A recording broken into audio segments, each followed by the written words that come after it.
And welcome to Weather and Ag in Focus. Thanks for joining us on this finally Friday afternoon. It is 106 and temperatures outside are 56 degrees. A bit breezy though, west winds at 22 miles per hour. When is the wind going away? And well, I guess at that point, if it does go away, when is it coming back as well? When's our next chance for some rain and showers coming into the area?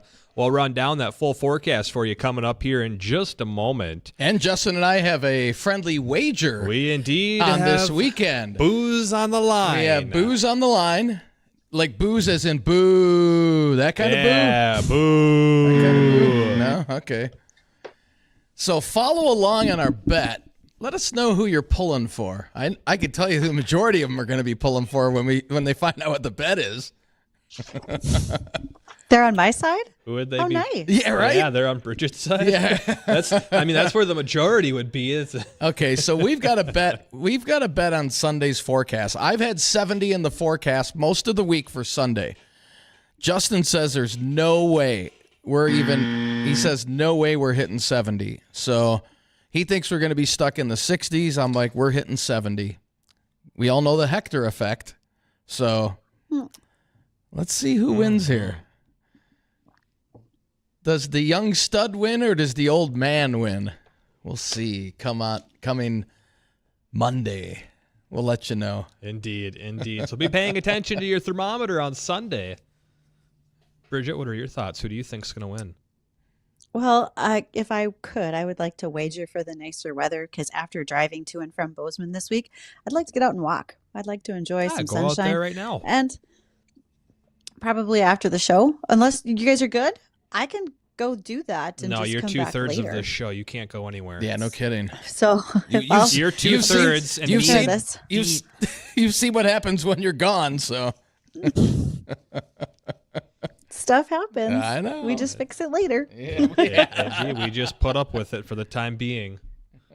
So, yeah, I would like to see us get some warmer weather because above all, I don't mind a little bit of a breeze. See if we can't dry the fields out a little bit. All my half-inch to inch puddles in my yard are full, if that's any great measurement and indication. See, we just got another 3/4 of an inch of rain up in Grand Forks. I left my piece of paper in the office, but if memory serves me right, I think Forks has gotten more rain than Fargo has in the last 10 days. Yeah. My sump pump is completely dry. Bone dry. Really? Just dusty.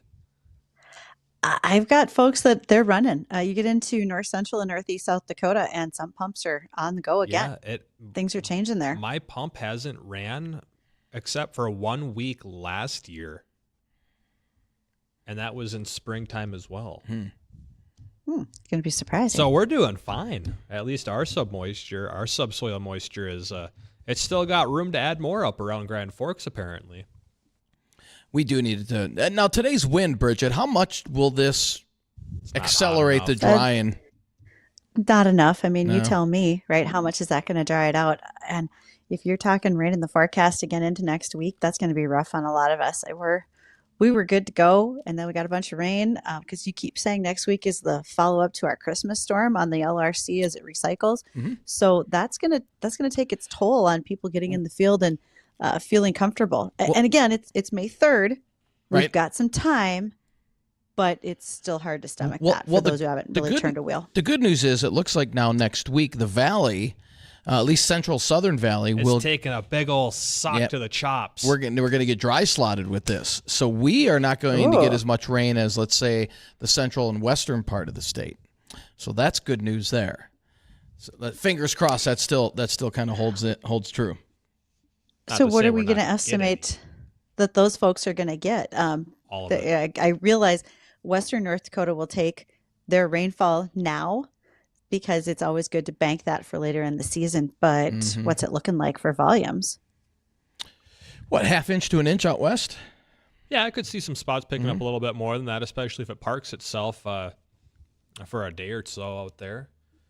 Not that we're not going to get some scattered showers as well here in the valley, but it's just going to be drier on Tuesday than originally thought with the dry air. It's still going to be some around the area, though. Yes. So, Bridgette, we've got today dry, Saturday dry, and Sunday dry. Conceivably, can the farmers get out by Sunday in the fields, or you think it's still going to be a little too wet? I think for a lot of people it's going to be too wet. You got to look at that soil texture. It's heavy clays. Unless you got by with very little rainfall, the likelihood that you're going to be in the field, you're going to have to certainly pick and choose where you're going to be able to go out and get anything done. Steve, who is our faithful rain gauge reporter from Glendon, and thank you, Steve, and to all of you who have our rain gauges from Productive Alternatives, the super nice ones, we need you to be sending us your rain totals. And Steve basically said he's got in his gauge about 5,500 hundredths, it looks like, and he said it was much needed, but it would be okay to stop for a while and dry out. So thank you, Steve. I thought you were talking about Steve from Jersey for a moment there. Oh, our New Jersey friend. Steve from Jersey does not have one of our rain gauges. Yeah, he's got one of our Steiger tractors from WDAY, but he does not have a rain gauge right now. I'm sure now he'll be consistently dialing our Red Wing Shoe phone line, 701-293-9000, trying to win one whenever we can. Let's run down and look at the forecast here as we've got clouds in the area this afternoon, and we'll continue to see the clouds kind of hanging tight. Mid-50s currently, and we should make it up into the most spots upper 50s to near 60 with winds quite breezy out of the west-southwest, 15 to 30, and gusty. Tonight will turn partly to mostly cloudy. Lows near 40 with a west wind 10 to 20, and the winds go lighter on Saturday out of the northwest, 5 to 15, and highs in the mid to upper 50s. Sun returns on Sunday. It'll turn a little breezy late in the day, but the first part of the day should be okay. Highs on Sunday, bank it, 70 on Sunday. Beautiful. Lots of sunshine. Hey, weren't you going low 70s like 2 days ago? 71. Keep dropping them. Nope. 70 degrees. 70 degrees. Free beer. Not for you. Yeah. Sorry. McGolden. Not going to happen, buddy. Because these forecasts are golden. Yeah. Those are the best. Yeah, and then we'll see our LRC storm next week. The best chance of rain's coming in Monday night, Tuesday morning. That'll be our best shot of rain, and then just scattered stuff Tuesday, Wednesday, Thursday. So doesn't look too bad next week. Indeed. Yeah. Looking forward to So some beer. once it starts to dry out, when you get that beer and you want to have a drink while it's See dried on out, and Bridgette's you can go lawn. till your garden, He won't. I'm ripping it up on Sunday. I don't care what the moisture content No matter is. what. If I'm taking chunks out, if I'm leaving clumps, you might. the tiller It is could get- going in the ground. It's going to be kind of cloddy when that dries out. It's going to be a little tough to plant, but here's a hint. When you are ready to plant, something that many of us can be doing for our gardens this year is planting one extra row. Many of our community food pantries are seeing an increased need, and especially in the fresh fruit and vegetables. We don't all want to just buy that extra $4 head of lettuce and drop it off for the food pantry, but we can plant the extra row in our gardens and take our excess produce. Maybe you're not aware of that. For me, when all the green beans come at once because I was too dumb to remember to space out their plantings, It happens. and I have 3 grocery bags of extra green beans, I do take them to my local emergency food pantry. Mine is in Castleton. Those folks are wonderful at you dial them up, let them know you've got the excess, and they'll take it. They would like to see, besides getting their most usual vegetables, tomatoes or zucchini, cucumbers and peppers are what they get most often. They would love to see more berries and melons from folks who are planting like watermelon, cantaloupe, etc. If you have those to share, they'd love to take them off of your hands. If you have something even as easy as, or what sounds easy, like broccoli, not everyone knows how to cook that. So you can provide a recipe, and then they will share that recipe with folks who pick up the fresh produce that you bring to them. So keep that in mind. If you're garden planting this year, it doesn't hurt to stick a little extra seed in the ground to share. Help others out. Indeed. Right. There you go. And we Go ahead. What? Huh? go ahead. What were you going to say? I would say we've got a special guest coming up here shortly. Yeah, in a few minutes we got a guest. Rogan We will. Tokach. Tokach. Yep, this Talking will all be Rogan about Tokach. bees.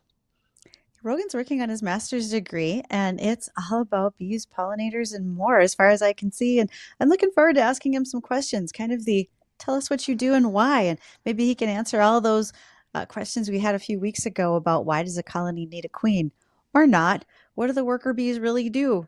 or not. So I think he'll have actually a lot more of insight for us that we'll be curious to hear from Rogan when he joins us here after 1:20 today. So Yeah, I that'll be look forward to exciting. visiting with him. Yeah, Yeah. should be looking forward to it. And we got a couple other ag topics we'll get to at the course of this hour, probably our last segment of the day. And one of those is what's in your cab kit, as well as 4-H robotic competitions or prepping kids for futures in ag.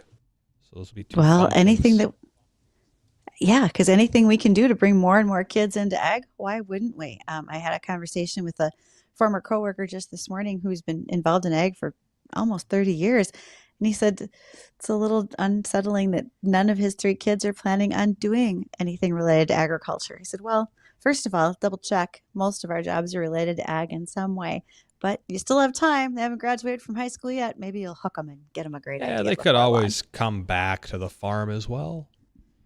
Absolutely. Few years Or in the city and get back out of it. agribusiness. We're looking for folks to do untraditional things, such as veterinarians that work for USDA when it comes to helping design disease protocols and doing research work at a variety of universities around the country. So it's not just production farming. There's so much more that goes along with it. And we look forward to inviting more and more folks into our industry whenever we can. Mm-hmm. And we got a tease on our Here We Grow project. I don't know if we want to do that now or hold it towards our let's hear last it. segment. Let's So hear it. Okay. we've been in the process of getting all of our videos recorded, and you can follow us along in our Here We Grow project on Facebook or YouTube. Just search Weather and Ag in Focus. Here We Grow. You can watch us last year grow 20 acres of soybeans, or you can watch us as we go this year growing 20 acres of corn. And this is one of our latest previews for our series, which has started to launch on Facebook and YouTube. Hope you enjoy it. WDAY team, here we grow. It is 2024. Last year's performance, it was okay. We can do better. High yield, perfect cornfield conditions to plant. We're going to the field, straight rows, great planting depth. Don't you worry about compaction. Somebody else is gonna cover that for you. When we get out there, your opponents are gonna be kochia, water hemp, lamb's quarter. Don't even think about tar spot. Ignore it. It's not a problem right now. We're going to the field, high yield. Let's do this. Hey, come on, guys. You got 20 acres to play in out there. I don't want to see any stocks outside the line. I got $50 on your team.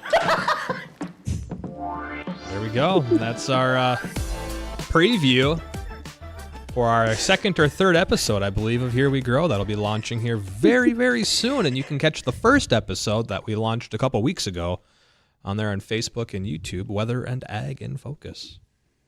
You really have to go watch that on YouTube and Facebook to see what we were doing in the videos. It was excellent. Right? And Justin, the one take wonder, got it all right off the bat. So that was best. I was wondering how many times I was going to have to go in there and yell at the corn. Yeah, that's one where audio doesn't do it. You got to watch the whole. You got to watch a You video gotta on watch that. it. We're all hilarious. dressed See that up one. and everything. It was fun. And the fun will continue when we come back, and we will have Rogan Tokach joining us. We're going to talk to him about his doctorate work with honeybees and so much more. Stay tuned. We'll be right back.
Welcome back to Weather and Ag in Focus. Thank you for joining us for the afternoon. So glad that you are here. And a big thank you, as Justin mentioned, our Here We Grow segment earlier. We've got a new video up for folks to go check out on YouTube and Facebook. Some of the sponsors with our custom farming project this year, and we're raising 20 acres of corn. Yesterday, I couldn't remember what crop we were raising. I was completely sidetracked Avocados. by Dean in a sundress. Apparently, that didn't go well for me. You forgot the high heels. But thank God I did. Actually, there's some PTSD for me on that. But What a sight. to our Here We Grow sponsors, we want to say thank you to Pivot Bio and also to Foltz Buildings. They both are bringing these segments and videos to you every week here on as we give you updates here on the show.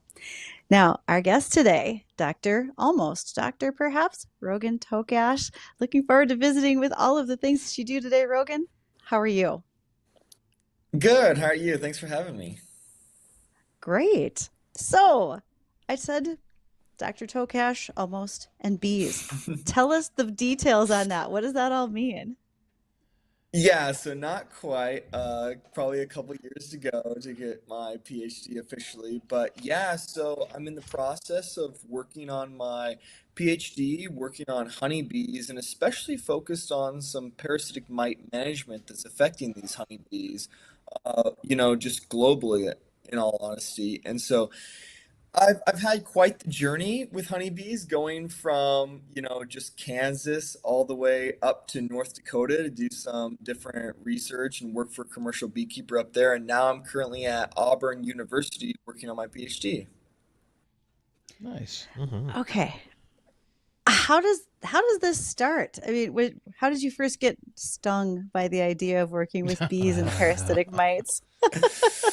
Yeah, so it's a fun story that my mom loves to tell, because I actually got interested in bees because we had a local beekeeper come to our county fair, and he had just an observation hive, so you could see, all the bees doing their own thing. And I was entranced by it. I loved it. I came back every single day of our county fair. I was trying to find the queen, and I told my mom, like, oh, I want to be a beekeeper. And my mom, being somewhat, reasonable, was like, oh, this is just a phase thing. So she bought me Beekeeping for Dummies and said if I read it cover to cover, then she'd know that I was actually interested in it. And I ended up doing it. And then we applied for a youth scholarship program through Kansas Honeybees Association. And ever since then, I think this is my now 14th year keeping bees. So it's been just the itch that I couldn't scratch since then. That's awesome. Hey, Rogan, and question for you. I've heard bees' honey is good for allergies. But with that being said, it's local bees and local honey that for that specific region, for that region's allergies. Is that true? So I get this question pretty often. Okay. And what I tell people is there is not a lot of research to back it up. It's pretty anecdotal, but if it works for you, great. But I'm not going to put my scientific backing and say guaranteed that if you eat local honey that it is going to benefit your allergies. Okay. So, Rogan, I want to go back to some of the work that you're doing and so forth. What does your research look like? You mentioned the honeybees, parasitic mite management. What's that? Basically, where are you going? What's your direction in doing this right now? Yeah, so we've had some really cool opportunities to work with some different beekeepers down here and also work with our own bees. And so right now, especially for Auburn, we have the varroa mite, which is honestly one of the leading causes of colony losses within the US. And what we're trying to provide is commercial beekeepers a lot of times rely on a singular mode of action treatment and a singular treatment. And as anybody in the agricultural sense knows, is the continued reliance on a single treatment, you're going to lead to resistance.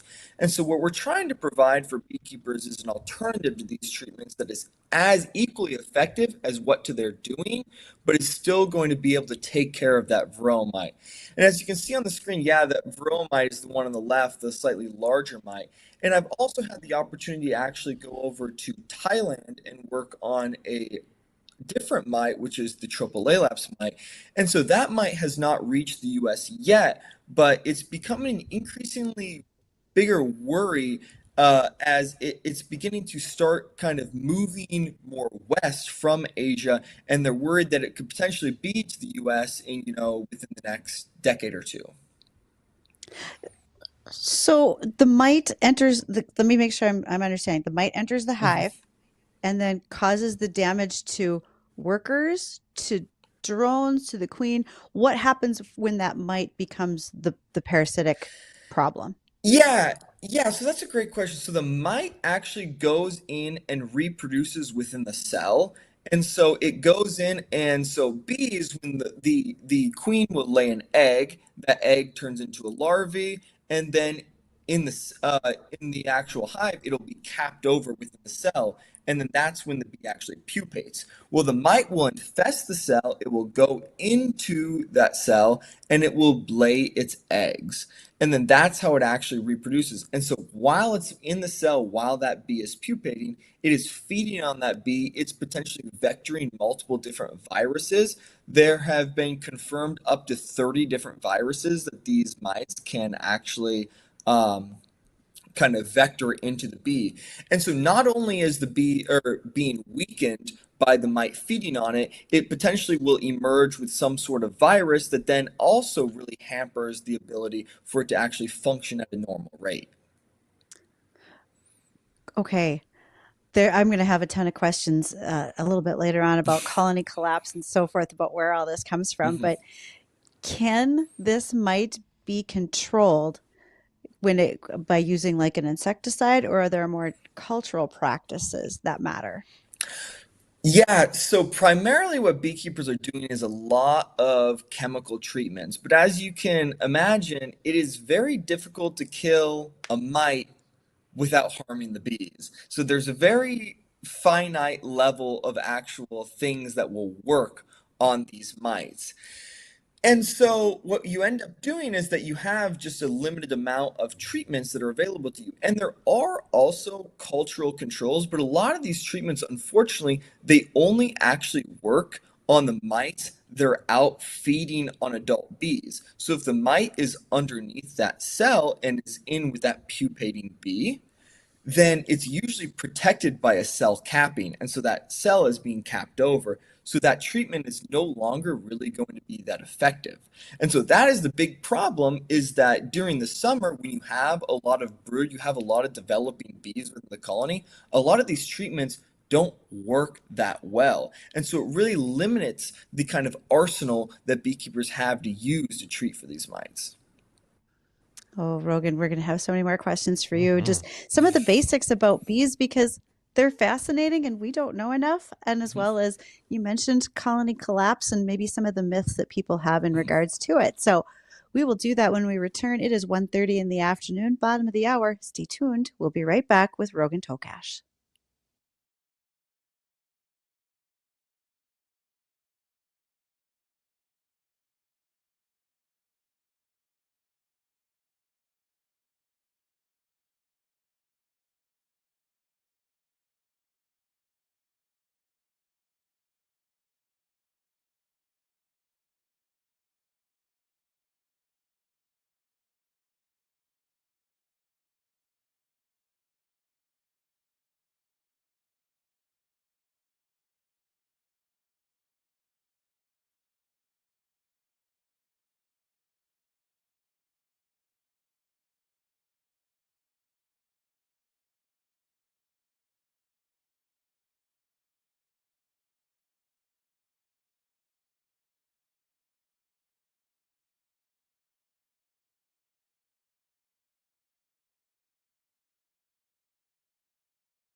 Welcome back to Weather and Ag in Focus and our discussion today with our guest, Rogan Tokach. And Rogan is working on his PhD in regards to bees, pollination, so much more. And just want to let you know, Rogan, that I have been getting a ton of messages on my phone with questions people want to know. And one of them is, I'm going to ask you to back way up to the beginning. There's a little bit of questioning, is a worker a drone? Are they the same thing? Does every queen need a hive? Basically, they want to know the basics of beekeeping. So what can you share about that hierarchy? Yeah. So it's really interesting with beekeeping is that the queen will lay eggs, and so every fertilized egg that she lays will become a worker bee, essentially. And so worker bees are all female colony. So it was a little bit of a kick to the stomach when I learned that the males within the colony don't actually do very much work. And those would be the drones. And so they're essentially just there to mate with the virgin queens, essentially. So they're not very important within the colony as far as the work goes. And so the queens will lay these fertilized eggs and they become the worker bees. But interestingly enough, is any actually fertilized egg can become a queen if fed the right diet. And so these bees will know based on the queen's pheromone, depending on how much of the pheromone is being given out, or if the queen is accidentally killed, say I go into a colony, I don't realize it, and I accidentally smash the queen, the bees will realize that they no longer have a queen. And so they'll take one of those eggs when it actually hatches out as a larvae, they will feed a specialized diet with increased royal jelly, and they'll actually create a new queen based on that disappearance of that queen pheromone. And so that's what's really interesting about the honeybee colony. And then, of course, that queen would then need to mate with the drones. So the males are important for, I guess, one singular aspect. But that's essentially how it happens. One purpose, guys. One purpose. Exactly. I have so many jokes, but this is not satellite radio. Okay, so Yeah, we'll cut the FM signal, switch straight to YouTube. okay. I had a question come in for you, Rogan. What's the breeding gestation?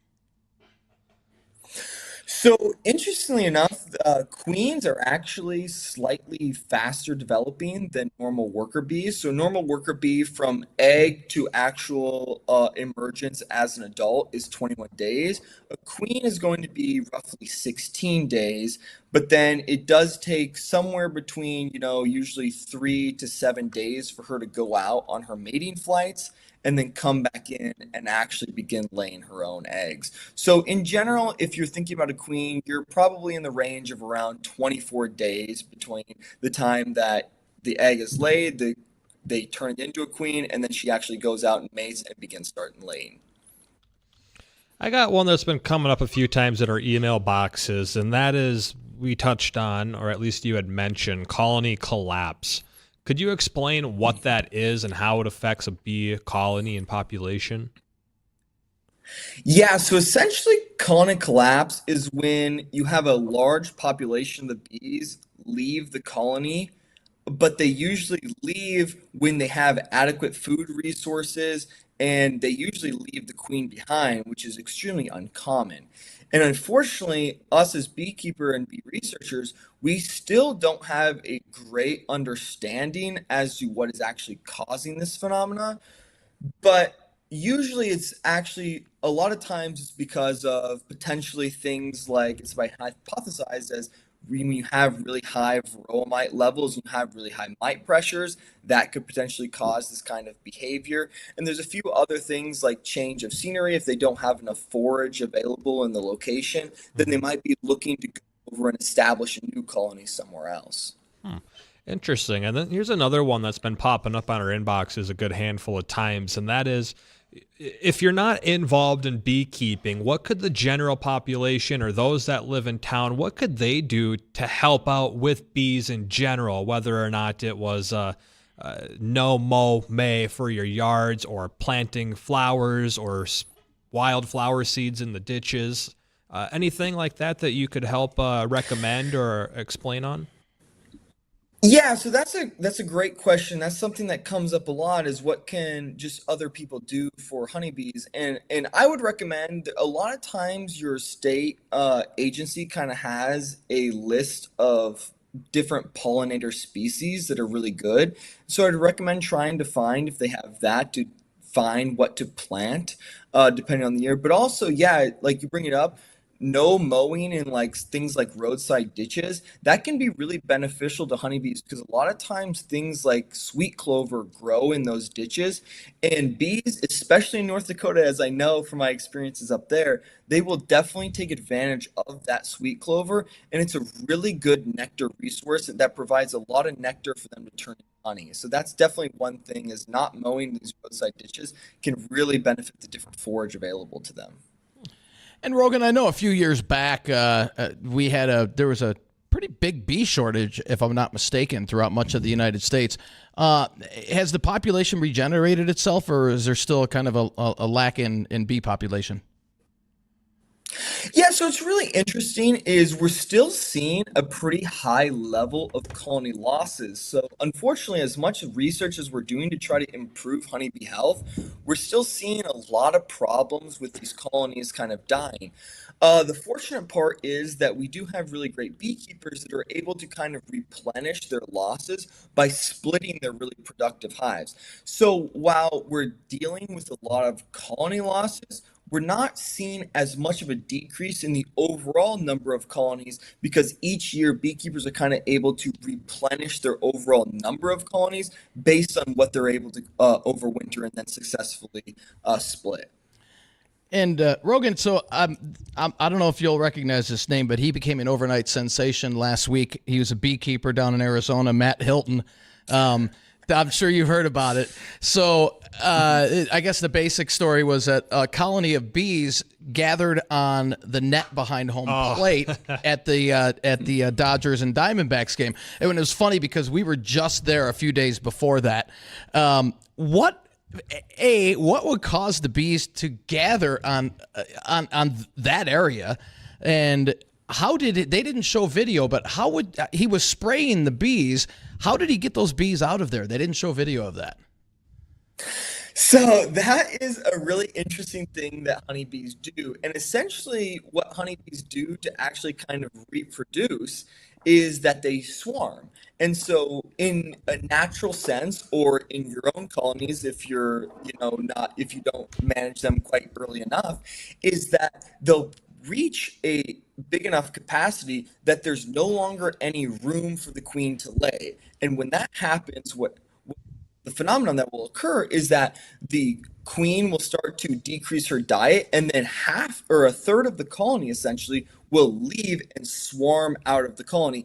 And then the queen will have laid and they will have made enough potential queen cells that the colony will still subsist in the original area, but the original queen will leave with a third of the colony and they will go try to find a new place to actually live.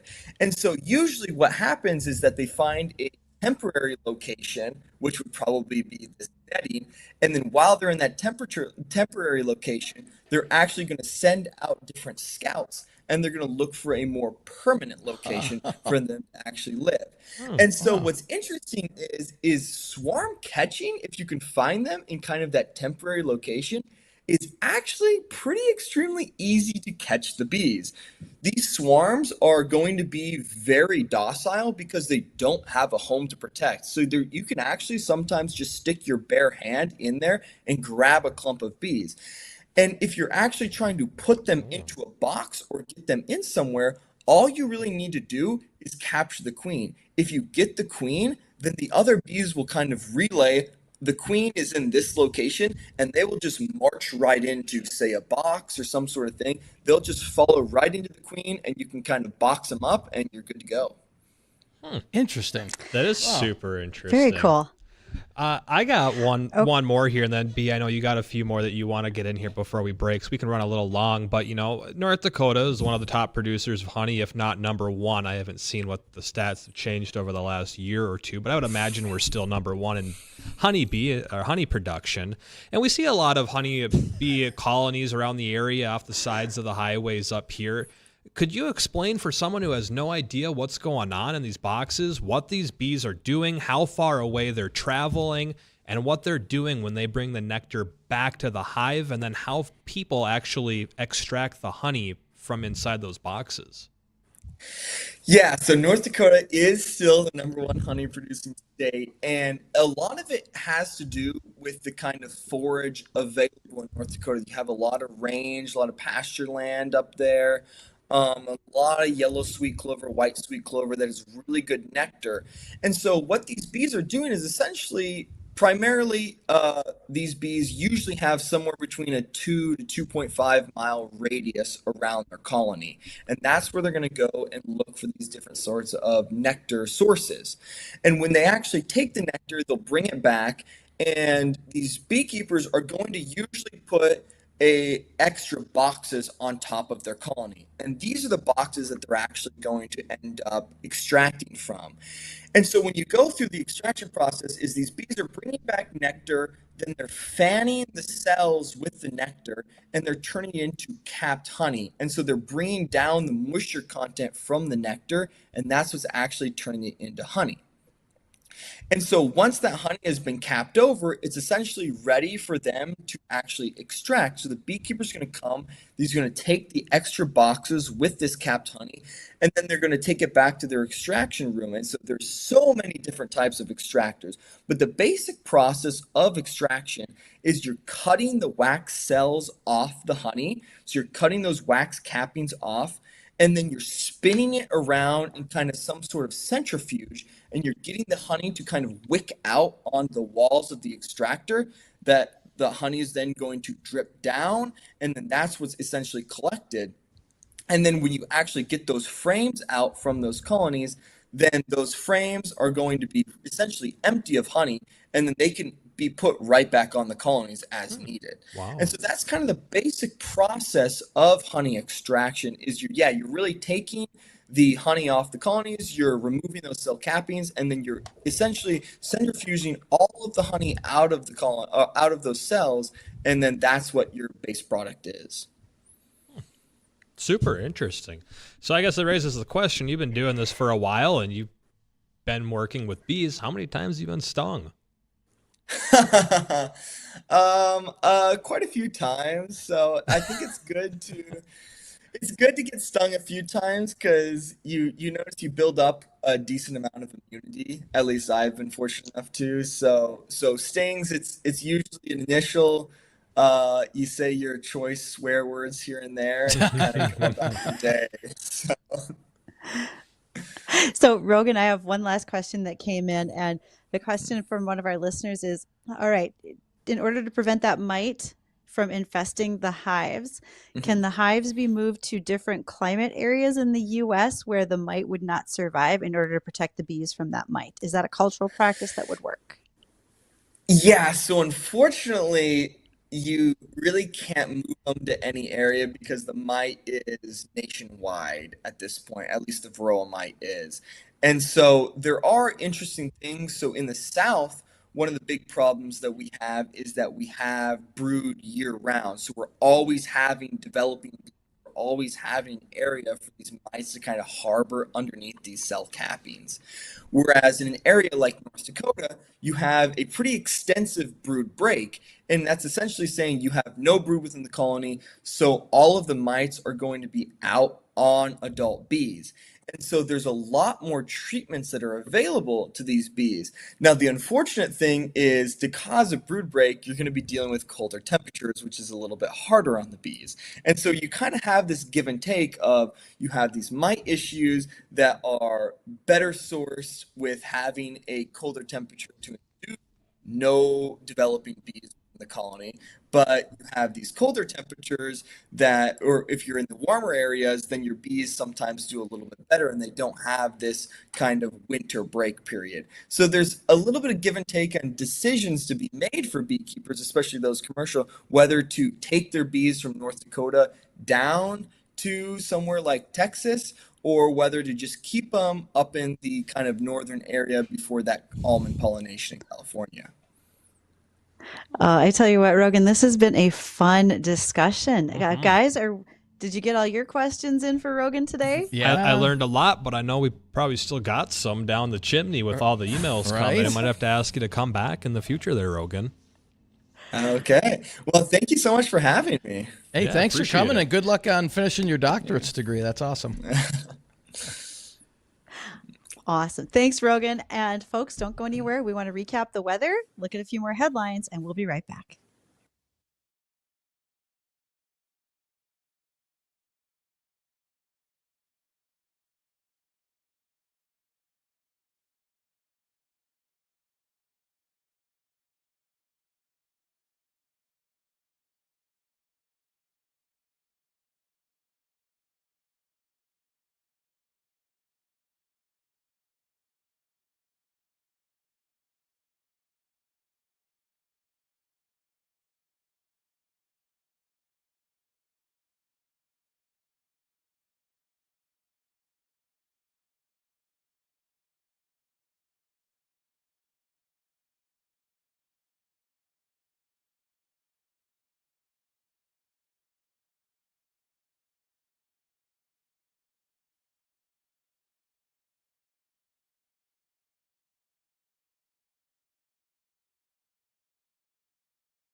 And welcome back to Weather and Ag in Focus. Thanks for rejoining us. 1:54 on this Friday afternoon. Hey, you want to sneak into the program quick? 701-293-9000 is the Red Wing Shoes shoe line. You can ask us some weather or ag-related questions.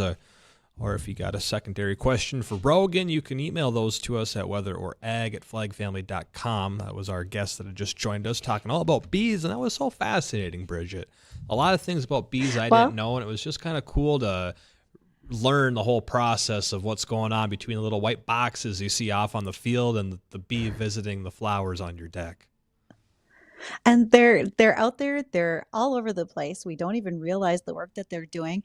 I like what Rogan said. They're very, very much a big part of agriculture in North Dakota because of all the variety of crops that we have. And maybe not everyone listening realizes that honey can have different flavors depending on where the bees were bringing pollen back from. So sometimes you can have a little bit more flavor than you were expecting based on your bee location. Mm-hmm. Pretty cool, interesting little It's good. things. It's good for you. It's healthy. Indeed. Mm-hmm. And it might just help you with your allergies. I've heard numerous times it does. Hey, doesn't hurt to try I have it. too. No, it doesn't. Right? No, it doesn't. Yeah, give the honey a try. Right? Yeah, that's what I'm saying. Exactly. We'll have to get some local honey here. I'm getting an itch. Oh, maybe we can find someone. I bet you we could. Lots of honeybees around here, I heard. Lots. And a lot of really good beekeepers in the area. Well, Bridgette, let's hit on a couple of ag topics here while we have a few minutes left.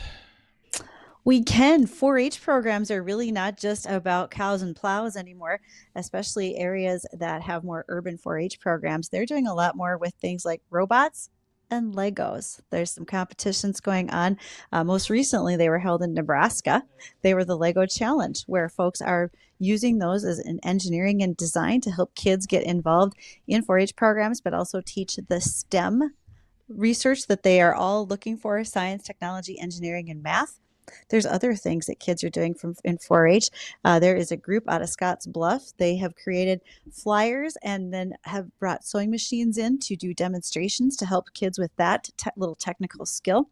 There's also a group in Butler County. They devised a plan to convert an old hospital into a museum. If a 4-H group can take an old hospital and make it into a museum, these kids deserve some pretty big awards. Mm-hmm. And then additionally, there's another group that their display talked about branding cattle. They wanted to show how it works, what happens to the cows.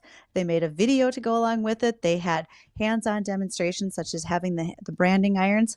Not hot. They had the irons while they were cold, and they could show people what was going on. And this was all taking place in Nebraska at some 4-H competitions. But again, the highlight was Lego building and robotics. Pretty cool. You like your Legos, don't you, Dean? Oh, who doesn't? I love Legos. Unless you step on your kid's Lego in the middle of the night.